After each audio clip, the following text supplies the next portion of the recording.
Ganda ng view. Uy, tara na. Start na yata. Baka start na. Awang ko.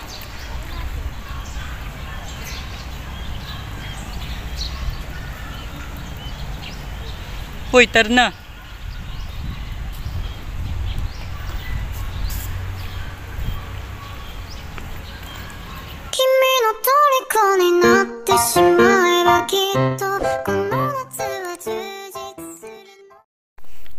Hi guys! Welcome back to my channel. For today's video, tara, samahan nyo ko. Ipapasyal ko kayo sa Xolad Premier Hotel dito sa Quezon. Bali, ito guys ay matatagpuan sa Candelaria, Quezon. Dito nga pala guys kami nag-seminar last February 2024 and siguro magtataka kayo kasi January 2025 na. Pero ngayon ko lang in-upload. Kasi guys, sobrang busy ako simula nung magkatrabaho kaya yung mga video ko ay natenga na sa cellphone ko. So, napo-full storage na kaya kailangan ko nang i-upload.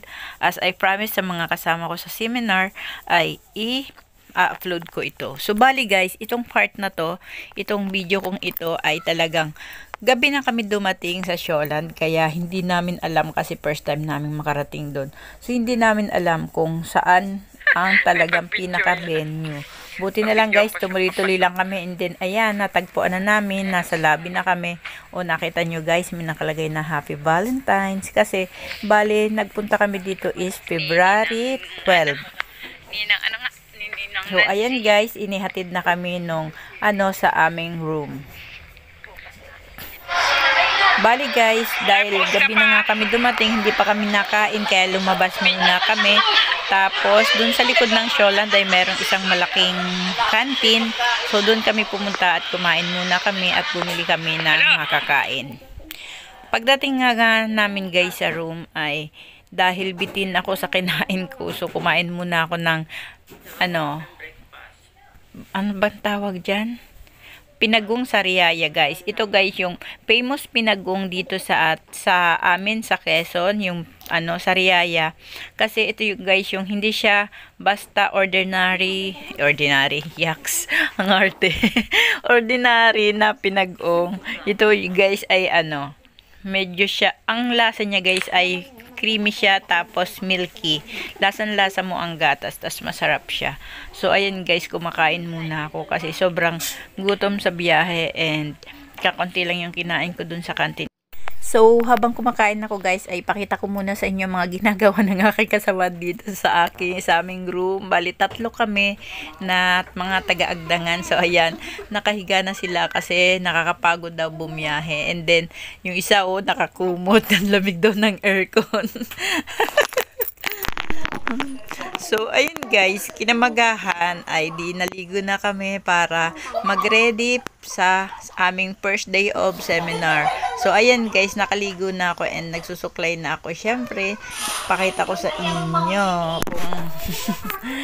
kung paano ako magsuklay. Bihirang-bihira mangyari yan guys. Alam nyo naman, kung nakikita nyo mga post ko sa Facebook na bihirang-bihira talaga ako magsuklay dahil tamad ako magsuklay. So, ayan guys, for the very first time, sinusuklay ko yung aking buhok ng bagong ligo. Nakakahiya naman kasi na makita nila na hindi ako nagsuklay diba? Pero kung dito lang yan guys sa amin, as in, ipapagpag ko lang yung buhok, tapos pupuyurin ko na after ko maligo. And then, mamaya ko susuklayin kapag ka natuyo na. Ang hirap kasi magsuklay kapag kabasa pang buhok, diba? Sinong relate dyan? Comment down below na lang kayo. Pero basta ako ganyan ako guys. Tamad na tamad ako magsuklay. So, ayan. Nakikisuklay na rin yung isa. Si Maring Ruby, shout out ngayon. Habang ine-edit ko ang video na to, ay si Maring Ruby yung kasama ko dyan. Yung naka-white ay wala na dito sa Pilipinas. Nasa abroad na siya. O diba?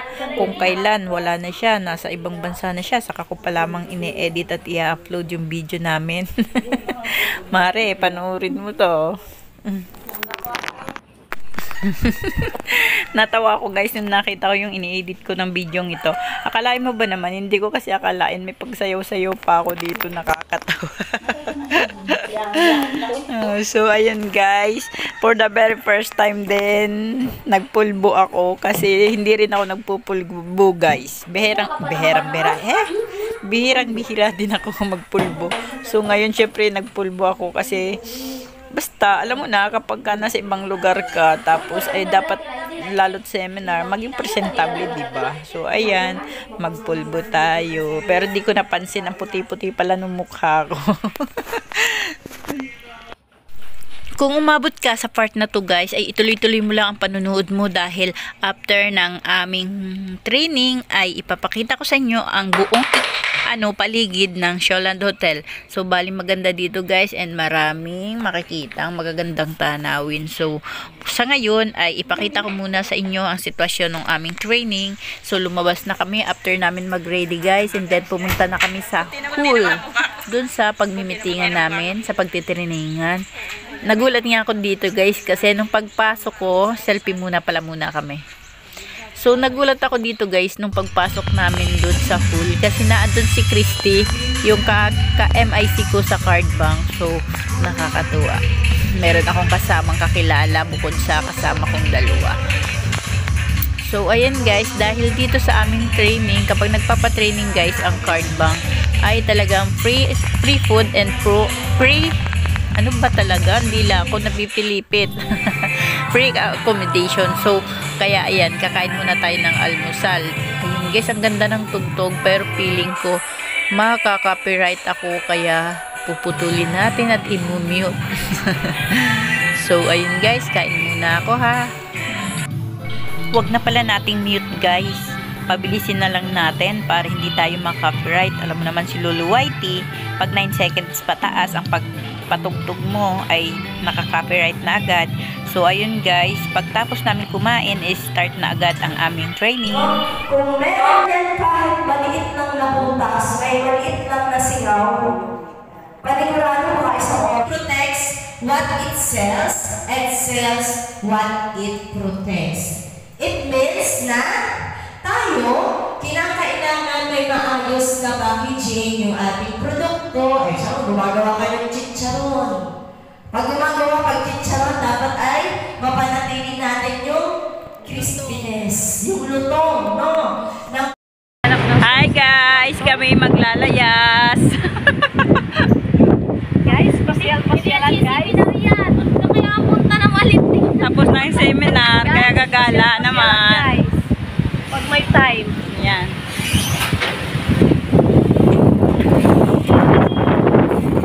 Tapos ng hangin. Ayan na, pure gold. Guys, papasok kami.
Baby,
some kind of butterfly.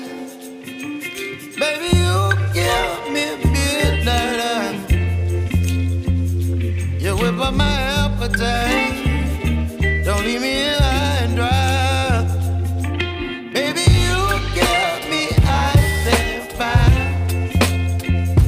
You're channeling wind and rain. You're some kind of butterfly. Baby, you give me midnight. You whip up my appetite. Don't leave me here high and dry. Oh, oh, oh,